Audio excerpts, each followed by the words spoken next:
So I've had this BMW iX for almost 6 months. So what do I think? What are some of the pros? What are some of the cons? If you're coming from a Tesla, what's the sort of thing that's going to trip you up? Stay tuned and find out.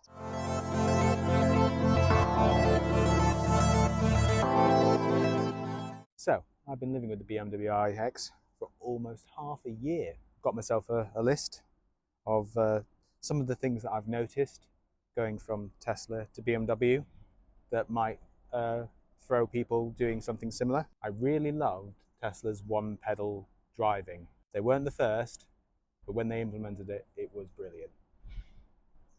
Now this does have one pedal driving, however. So yeah, here's the deal. Currently in park. If I want to shift into D, or B is what I actually want to go into, I have to trigger it twice. And I have to do that every single time. If I go into reverse, of course, go into reverse, but that has no one pedal driving. Only forward has one pedal driving. And then when I have to shift back into B again. So yeah, that's a lot of shifting. Forget about going in reverse with one pedal driving. The car helps a little bit, but it's definitely something that I've had to get used to. Physical buttons, things like the hazard warning lights, some climate controls, and things like mirrors, manual vents. Yeah, I definitely don't miss the Tesla way of doing things there. When you set up your Tesla, you typically have things set up, something that's going to work 99% of the time. However, if you happen to be on a road trip or with other people in the car and they want to not have cold air or hot air blown in their face, it's a bit difficult to be able to adjust that on the fly. You kind of have to go into the menu. That means taking away, focus from the navigation or anything else that you happen to have in the foreground. It's much easier for someone to just be able to adjust the vent if they want to, or close it completely. Tesla's keyless entry system was pretty good.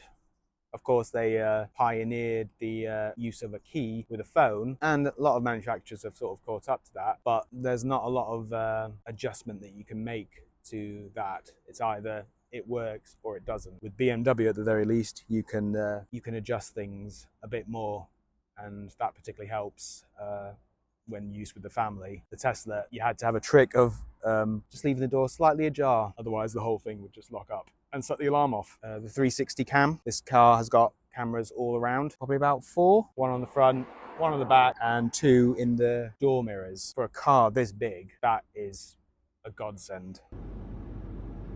So yeah, this is a preview of the interface, the parking assistant interface. As you can see, I've got access to the sensors and the severity of how close I am to something.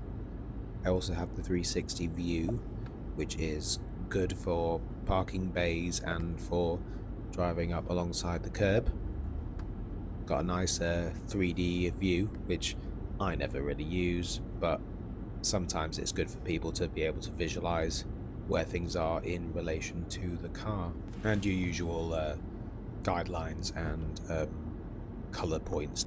CarPlay could be argued that it's not necessary in a Tesla, but when it comes to bringing out new features, I use Apple Music. That took probably about a year to come out. It came out as one of those Christmas updates, whereas with the BMW and any car that has CarPlay, if the phone's got it, then the car's likely got it, and you're more likely to be upgrading your phone every couple of years as opposed to your car. So after almost 6 months, most of these things have just become part of driving the car. They stood out at first, but now I barely think about them. Overall, I'm really happy I made the switch, and hopefully this has given you a better idea of what to expect if you're thinking about doing the same. Thanks for watching. I'll see you again soon. Man, it's hot. 28 degrees. Whew.